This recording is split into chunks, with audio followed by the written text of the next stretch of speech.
সরকার জনগণের সেবক প্রমাণ করেছে আওয়ামী লীগ। সংসদে প্রধানমন্ত্রী, করোনা নিয়ন্ত্রণে এলে খুলবে শিক্ষা প্রতিষ্ঠান। সবাইকে টিকা নেয়ার আহ্বান, অপচয় রোধে সতর্ক সরকার, করোনায় কমেছে মৃত্যু। চট্টগ্রাম বিশ্ববিদ্যালয়ে নির্মাণ কাজে জিকে শামীমের বিরুদ্ধে জালিয়াতির অভিযোগ, দুদকের মামলায় শোন অ্যারেস্ট।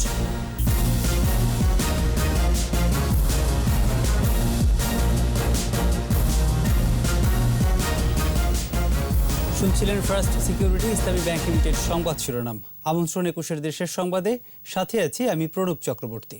দর্শক, ২১ টেলিভিশনের সংবাদ একই সাথে সরাসরি দেখতে পাবেন আমাদের ফেসবুক পেজ www.facebook.com/2124 অনলাইনে। প্রধানমন্ত্রী শেখ হাসিনা বলেছেন, শত্রুর মুখে ছাই দিয়ে বাংলাদেশ এগিয়ে যাবে। সরকার জনগণের সেবক, তা আওয়ামী লীগই প্রমাণ করেছে।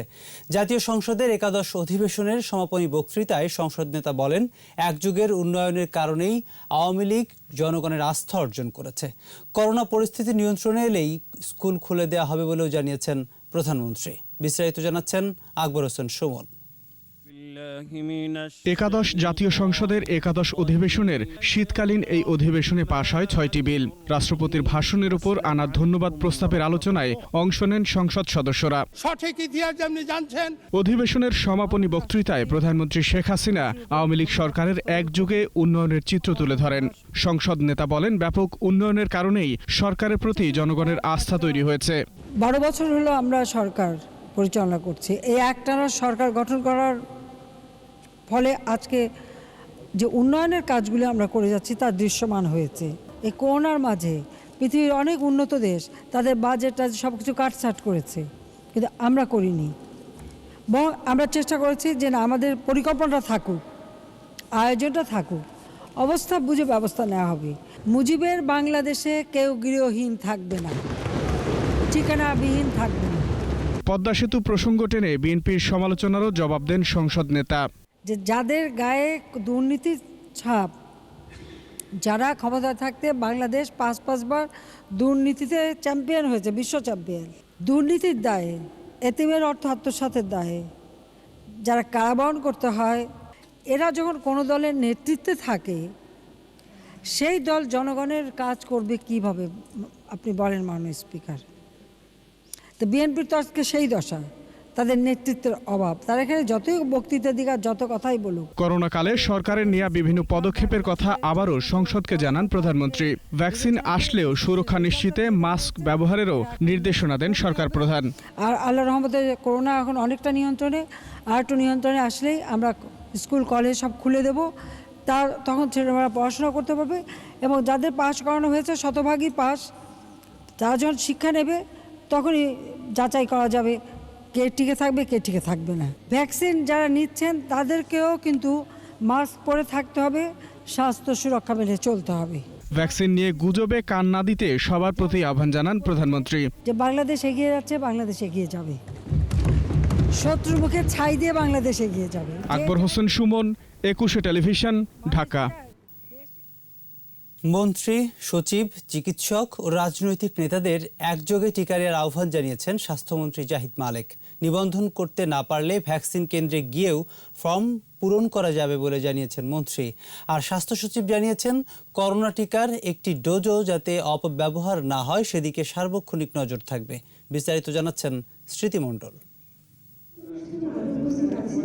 রাজধানীর একটি হোটেলে বিশ্ব ক্রান্তীয় অবহেলিত রোগ এনটিটি দিবসের আলোচনা। ফাইলেরিয়া, কালাজ্বর, কুষ্ঠ, কৃমি, জলাতঙ্ক, সর্পদংশন এবং ডেঙ্গু ও চিকুনগুনিয়া, এই 7টি এনটিটির প্রাদুর্ভাব আছে বাংলাদেশে। 7টি এনটিটি কমিয়ে আনতে সরকারের নেয়া বিভিন্ন পদক্ষেপ ও সাফল্য তুলে ধরেন আলোচকরা। বেশি করে প্রচার করুন, মানুষের মধ্যে জনসচেতনতা গড়ে তুলুন, তাহলেই আমরা 2030 সালের মধ্যে অন্তত কিছু রোগকে শূন্যের কোঠায় নামিয়ে আনতে পারবো। করোনার ভ্যাকসিন ইস্যুতে স্বাস্থ্য সচিব বলেন, 7 ফেব্রুয়ারি থেকে সারা দেশে ভ্যাকসিনেশন শুরু হবে। একটি টিকাও যাতে অপব্যবহার না হয় সেদিকে সার্বক্ষণিক নজর রাখা হবে। 7 তারিখ থেকে ওই ভ্যাকসিনেশন আমরা দেওয়া শুরু করব সারা দেশে একযোগে। যারা যেখানে আছেন স্বতঃপ্রণোদিতভাবে নিজে ভ্যাকসিন নেবেন, অন্যদেরকে দেওয়ার ব্যবস্থা করবেন। মিসইউজ করা হবে না। আমরা চাই প্রত্যেকটি ডোজ কোনো না কোনো মানুষের শরীরে আমরা যেন তা প্রয়োগ করতে পারি। আলোচনায় অংশ নিয়ে স্বাস্থ্যমন্ত্রী জানান, এখন পর্যন্ত যারা টিকা নিয়েছেন তাদের সবাই ভালো আছে। ভ্যাকসিন নিয়ে দেশকে করোনামুক্ত রাখার আহ্বান জানান মন্ত্রী। প্রত্যন্ত অঞ্চলে গ্রামে যারা আছেন, আমাদের মুরব্বীরা আছেন, মা বোনেরা আছেন, বয়স্করা আছেন, তাদেরকেও আহ্বান করব যে আমাদের জেলায় উপজেলায় এসে ভ্যাকসিন নেওয়ার জন্য। এবং যারা স্থানীয় নেতৃবৃন্দরা আছেন, চেয়ারম্যানবৃন্দরা, ইউনিয়ন চেয়ারম্যান, উপজেলা চেয়ারম্যান, এমপি মহোদয়রা আছেন, আমাদের মেয়র সাহেবরা আসছেন, সকলকে আহ্বান করবো আপনারা আপনাদের এলাকার লোকজনকে ভ্যাকসিন সেন্টারে আপনারা নিয়ে যাবেন। যারা অনলাইনে আবেদন করতে অপারগ তাদের ইউনিয়ন তথ্য সেবা কেন্দ্রে সহায়তা দেওয়ার কথা জানান মন্ত্রী। ভ্যাকসিন কেন্দ্রে আসলে পরেও সেখানেও আপনাকে ফর্ম ফিল আপ করে দিবে এবং নিবন্ধন করে দিবে। স্মৃতি মণ্ডল, একুশে টেলিভিশন, ঢাকা। কোভিড-19-এ 24 ঘন্টায় মারা গেছে 12 জন। এর মধ্যে ঢাকা বিভাগে 6 জন। মৃতের সংখ্যা বেড়ে ৮,১৪৯। স্বাস্থ্য অধিদপ্তরের তথ্য অনুযায়ী ৩33তম দিনে দেশে 206টি ল্যাবে করোনা পরীক্ষা হয়েছে 14,452। এর মধ্যে করোনা শনাক্তের সংখ্যা 525। মোট শনাক্ত 5,36,107। নতুন 512 জন সহ সুস্থ 4,80,728। দৈনিক সংক্রমণ হার 3.63%। করোনায় এ পর্যন্ত সুস্থতার হার 89.67%। শনাক্তের হার 14.57% ও মৃত্যু হার 1.52%। চট্টগ্রাম বিশ্ববিদ্যালয়ের ভবন নির্মাণে অনিয়মের অভিযোগে দুদকের করা দুর্নীতির মামলায় বিতর্কিত ঠিকাদার জি.কে. শামীমকে গ্রেপ্তার দেখানো হয়েছে। সকালে দুদকের আইনজীবীর করা আবেদনের প্রেক্ষিতে তাকে গ্রেপ্তার দেখান চট্টগ্রামের জেলা ও দায়রা জজ ইসমাইল হোসেন। চট্টগ্রাম থেকে রিপোর্ট করছেন শিউলি শবনম। বিতর্কিত ঠিকাদার জি.কে. শামীমকে সকালে পুলিশের কড়া পাহারায় কারাগার থেকে নিয়ে চট্টগ্রাম আদালতে আনা হয়। শুনানি শেষে চট্টগ্রাম বিশ্ববিদ্যালয়ে ভবন নির্মাণে দুর্নীতির মামলায় তাকে গ্রেফতার দেখানোর নির্দেশ দেন আদালত। এফআইআর দেখছে, চার্জশিট দেখলো, অন্যান্য কাগজপত্র দেখছে, দেখার পরে অর্ডার দিয়েছে। আর জামিনই হবে না। মামলা তো দুর্নীতি, এটা বিশাল অঙ্কের ডিফলকেশন, এটা আমরা তুলে ধরছি, এটা আত্মসাদের বিষয়। চট্টগ্রাম বিশ্ববিদ্যালয়ের প্রশাসনিক এবং কলাভবনের নির্মাণ কাজে অনিয়ম ও মিথ্যা তথ্য দিয়ে কাজ হাতিয়ে নেয় জি.কে. শামীমের প্রতিষ্ঠান। পরে গত বছরের 22 নভেম্বর 71 কোটি টাকার অনিয়মের অভিযোগে জি.কে. শামীম এবং তার সহযোগী ফজলুল করিমের বিরুদ্ধে মামলা করে দুদক।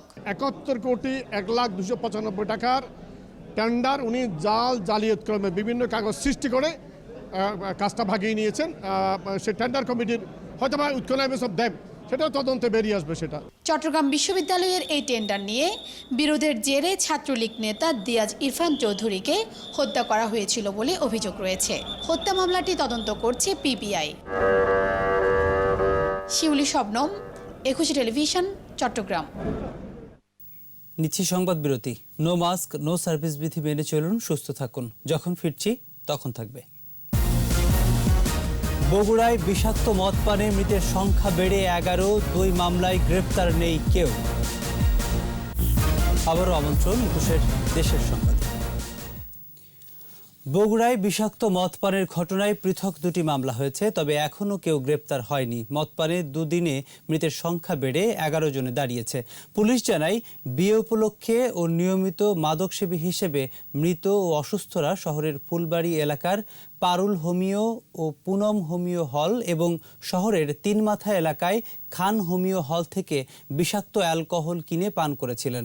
সোমবার রাতে এই 3টি হোমিও হলের মালিকের বিরুদ্ধে সদর থানায় হত্যা মামলা করেন শহরের শিববাটির বাসিন্দা মনোয়ার হোসেন। এ ঘটনায় পুলিশ একটি অপমৃত্যু মামলা করেছে। মদ পানে অসুস্থ আরও 2 জনের অবস্থা আশঙ্কাজনক বলে জানিয়েছে চিকিৎসকরা। বগুড়ায় নব্য জেএমবি সদস্য কামরুজ্জামানকে গ্রেপ্তার করেছে বগুড়া জেলা গোয়েন্দা পুলিশ। পুলিশ জানায়, সোমবার রাতে বগুড়া শহরতলির বনানী বাসস্ট্যান্ড এলাকা থেকে তাকে গ্রেপ্তার করা হয়। গ্রেপ্তারের পর তার কাছ থেকে নগদ 3,38,631 টাকা, বেশ কিছু সৌদি আরব ও মালয়েশিয়ার মুদ্রা এবং কিছু জিহাদি বই উদ্ধার করা হয়। পুলিশ আরও জানায়, কামরুজ্জামানের বাড়ি নোয়াখালী জেলায় হলেও তিনি ঢাকার কলাবাগান এলাকায় বসবাস করতেন। তার বিরুদ্ধে বগুড়ার শাহজাহানপুর থানায় সন্ত্রাস দমন আইনে মামলা করা হয়েছে। শৈত্যপ্রবাহ আর ঘন কুয়াশা অব্যাহত রয়েছে উত্তরাঞ্চল সহ দেশের বিভিন্ন জেলায়। এতে জনজীবন বিপর্যস্ত হয়ে পড়েছে। এমন পরিস্থিতিতে নষ্ট হচ্ছে ক্ষেতের ফসল। এছাড়া বাড়ছে শীতজনিত নানা রোগ। লক্ষ্মীপুরে কোল্ড ডায়রিয়ায় হাসপাতালে ভর্তি হয়েছে প্রায় ৩০০ শিশু। প্রতিনিধিদের সহায়তায় মুশফিকা নাজনীনের রিপোর্ট। লক্ষ্মীপুরে শৈত্যপ্রবাহের কারণে বেড়েছে শীতের তীব্রতা, বাড়ছে নিউমোনিয়া, শ্বাসকষ্ট, রোটাভাইরাস ও ডায়রিয়া রোগে আক্রান্ত শিশুর সংখ্যা। হাসপাতালে এরই মধ্যে ভর্তি হয়েছে প্রায় ৩০০ শিশু। তবে ঠিকমতো ওষুধ না পাওয়ার অভিযোগ অভিভাবকদের। স্যালাইন দেওয়ার কথা ছিল, হাফ স্যালাইন দিয়ে এখন আর কোনো স্যালাইনও দিচ্ছে। কারণ 2 জন থাকতে অ্যাক্সিডেন্টে 3 জন, আবার এখানে বাথরুমের অবস্থাও খুব খারাপ। এদিকে হাসপাতালে দ্বিগুণের বেশি রোগী ভর্তি হওয়ায় হিমশিম খাচ্ছেন চিকিৎসকরা।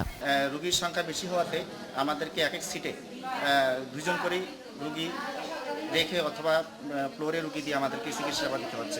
নার্সিং এবং চিকিৎসক সহ বিশেষজ্ঞ চিকিৎসক সহ সবাই মিলে আমরা আপনার চেষ্টা করি, পরিস্থিতি ট্যাকেল করার চেষ্টা করি। পঞ্চগড়ে দিন দিন বেড়েই চলছে শীতের প্রকোপ। মাঘ মাসের হাড় কাঁপানো কনকনে শীতে সবচেয়ে বেশি ভোগান্তিতে পড়েছে খেটে খাওয়া ও নিম্ন আয়ের মানুষ। সদর হাসপাতাল সহ উপজেলা স্বাস্থ্য কমপ্লেক্সগুলোতে বাড়ছে রোগীর সংখ্যা। একটা কম্বল টম্বল দেওয়ার লাগে কত সাহায্য হয়েছে, কই কোনোদিন তো কিছু পাই না। গাইবান্ধে কয়েকদিন ধরে চলছে ঘন কুয়াশা আর শৈত্যপ্রবাহ। কনকনে ঠান্ডায় চড়া মজুরিতে শ্রমিক নিয়ে জমিতে চারা রোপণ করছেন চাষিরা। হাত পাও কোকড়া না গিয়েছে, এখন কাম না করলেও তো হয় না। নাটোরে ঘন কুয়াশা ও হাড় কাঁপানো শীতে জবুথবু সব বয়সী মানুষ। গাছেরা রস আহরণ করতে পারছেন না। আমের মুকুল সহ ফসলের ক্ষতির আশঙ্কায় কৃষক। কুয়াশা এর মধ্যে আসলে রস টস পাড়া খুব ঝামেলা। আমের মুকুলের ক্ষতি হয়ে যাচ্ছে আর শীত। কুড়িগ্রামে তীব্র শৈত্যপ্রবাহের কারণে জনজীবনে নেমে এসেছে স্থবিরতা। তীব্র ঠান্ডা আর কুয়াশায় পিছিয়ে যাচ্ছে বড় আবাদ। কাপড় চুপড় আছে, তাও মাজা উজা একবারে বেহা জায়গা ঠান্ডায়। ধান টান যে গাড়মো এটাও সম্ভব হতেছে না। মুশফিকা নাজনীন, 21 টেলিভিশন। শেষ ধাপে 28 ফেব্রুয়ারি পৌর নির্বাচনে দেশের বিভিন্ন স্থানে মনোনয়নপত্র জমা দিয়েছেন মেয়র ও কাউন্সিলর প্রার্থীরা। উৎসবমুখর পরিবেশে হবিগঞ্জে আওয়ামী লীগ, বিএনপি ও স্বতন্ত্র সহ মেয়র পদে 5 জন, সাধারণ কাউন্সিলর পদে 40 জন এবং মহিলা কাউন্সিলর পদে 16 জন প্রার্থী মনোনয়নপত্র জমা দেন। জামালপুরে মেয়র ও কাউন্সিলর প্রার্থীরা জেলা নির্বাচন অফিসে মনোনয়নপত্র জমা দেন। এর মধ্যে মেয়র পদে 5 জন, কাউন্সিলর পদে 51 ও নারী কাউন্সিলর পদে 12 জন প্রার্থী মনোনয়নপত্র জমা দেন। এছাড়া ব্রাহ্মণবাড়িয়া ও ভৈরবেও প্রার্থীরা মনোনয়নপত্র জমা দিয়েছেন। জয়পুরহাটে কোভিড-19 টিকা দিতে 58টি বুথ স্থাপন করা হয়েছে। দুপুরে জেলা প্রশাসকের সম্মেলন কক্ষে জানানো হয়, এরই মধ্যে জেলা, উপজেলা ও ইউনিয়ন পর্যায়ে বুথ স্থাপন করা হয়েছে।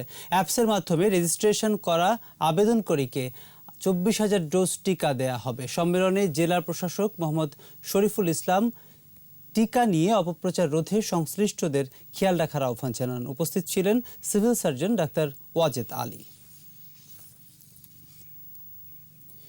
সুনামগঞ্জের তাহিরপুরে দৈনিক সংবাদের উপজেলা প্রতিনিধি কামাল হোসেনকে নির্যাতনের প্রতিবাদে মানববন্ধন করেছে জেলা রিপোর্টার্স ইউনিটি। এরই মধ্যে ঘটনার সাথে জড়িত সন্দেহে সকালে পুলিশ 4 জনকে আটক করেছে। সকালে শহরের আলতাফ উদ্দিন স্কয়ারে মানববন্ধনে বিভিন্ন প্রিন্ট ও ইলেকট্রনিক মিডিয়ার সংবাদকর্মীরা উপস্থিত ছিলেন। এ সময় সাংবাদিক নেতারা বলেন, তাহিরপুরে জাদুকাটা নদীতে অবৈধভাবে ভূমিক্ষোর চক্র বালু উত্তোলনের সময় সোমবার দুপুরে স্থানীয় সাংবাদিক কামাল হোসেন ছবি তুলতে গেলে তাকে গাছের সাথে বেঁধে নির্মমভাবে নির্যাতন করে চক্রটি। বর্তমানে তিনি সুনামগঞ্জ সদর হাসপাতালে ভর্তি আছেন। এ ঘটনায় দোষীদের কঠোর শাস্তির দাবি জানান। এদিকে ওই ঘটনার 11 জনের বিরুদ্ধে মামলা হয়েছে। এবারে চট্টগ্রাম সংবাদ।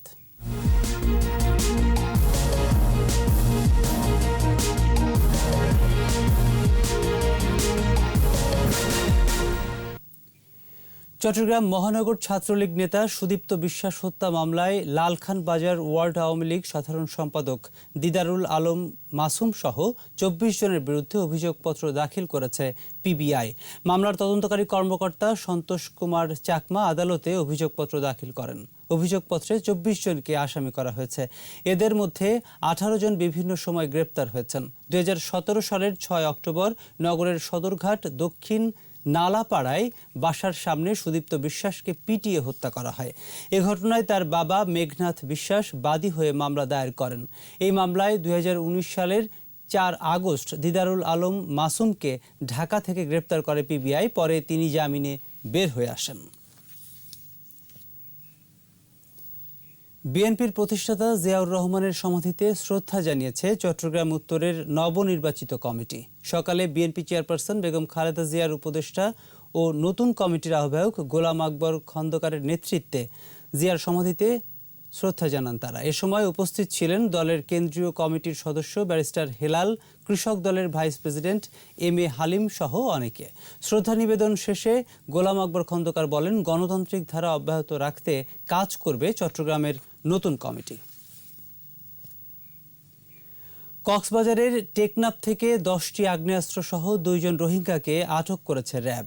গতরাতে অস্ত্রধারী রোহিঙ্গারা দমদমিয়ার ওমরখাল ব্রিজ সংলগ্ন এলাকা দিয়ে অস্ত্র পাচার করছে এমন সংবাদে অভিযান চালায় র্যাব। এ সময় র্যাবের উপস্থিতি টের পেয়ে তারা পালিয়ে যাবার চেষ্টা করে।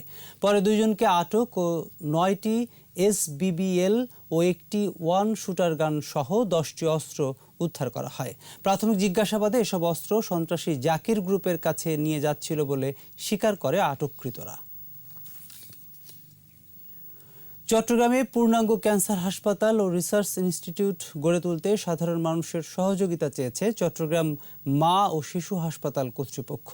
সকালে চট্টগ্রাম প্রেস ক্লাবে আয়োজিত সংবাদ সম্মেলনে এই আহ্বান জানান ক্যান্সার হাসপাতাল বাস্তবায়ন কমিটির সদস্য সচিব রেজাউল করিম আজাদ। 4 ফেব্রুয়ারি আনুষ্ঠানিকভাবে এই হাসপাতালের ভিত্তিপ্রস্তর স্থাপন করবেন ভূমিমন্ত্রী সাইফুজ্জামান চৌধুরী জাবেদ। হাসপাতালটি নির্মাণে ব্যয় হবে প্রায় 120 কোটি টাকা। 650 শয্যার বেসরকারি হাসপাতাল মা ও শিশু হাসপাতালে প্রতিদিন বহির্বিভাগে 30 জন এবং আন্তঃবিভাগে 10 জন রোগীকে চিকিৎসা দেওয়া হচ্ছে। এর মধ্যে ক্যান্সার বিভাগে কেমোথেরাপি নিয়েছে 4142 জন। চট্টগ্রাম সিটি কর্পোরেশনের উদ্যোগে হয়ে গেল পিঠা উৎসব। সোমবার সন্ধ্যায় নগরীর লাল দিঘি পার্কে পিঠা উৎসবের উদ্বোধন করেন চট্টগ্রাম সিটি কর্পোরেশনের প্রশাসক খোরশেদ আলম সুজন। এ সময় তিনি বলেন, দেশের সংস্কৃতিতে মিশে আছে নবান্নের ধান পিঠাপুলির আয়োজন। এতে উপস্থিত ছিলেন আন্তর্জাতিক অপরাধ ট্রাইব্যুনালের প্রসিকিউটর অ্যাডভোকেট রানা দাশগুপ্ত সহ বিশিষ্টজনেরা। এতে স্বরচিত কবিতা আবৃত্তি ছাড়াও স্মৃতিচারণ করেন চট্টগ্রামের কবি সাহিত্যিক সহ সংস্কৃতির প্রেমীরা। উৎসবে ভাপা পিঠা, খেজুরের রস, ছাঁচ পিঠা, পাটিসাপটা, পাকন, তেলের পিঠা, ছাইনা পিঠা, চিতই পিঠার আয়োজন ছিল। এরই সাথে শেষ করছি 21 দেশের সংবাদ। তবে যাবার আগে ফার্স্ট সিকিউরিটি ইসলামী ব্যাংক লিমিটেড সংবাদ শিরোনামগুলো আরও একবার। সরকার জনগণের সেবক, প্রমাণ করেছে আওয়ামী লীগ। সংসদে প্রধানমন্ত্রী, করোনা নিয়ন্ত্রণে এলে খুলবে শিক্ষা প্রতিষ্ঠান। সবাইকে টিকা নেওয়ার আহ্বান, অপপ্রচার রোধে সতর্ক সরকার। করোনায় কমেছে মৃত্যু। চট্টগ্রাম বিশ্ববিদ্যালয়ে নির্মাণ কাজে জিকে শামীমের বিরুদ্ধে জালিয়াতির অভিযোগ, দুদকের মামলায় শোন অ্যারেস্ট।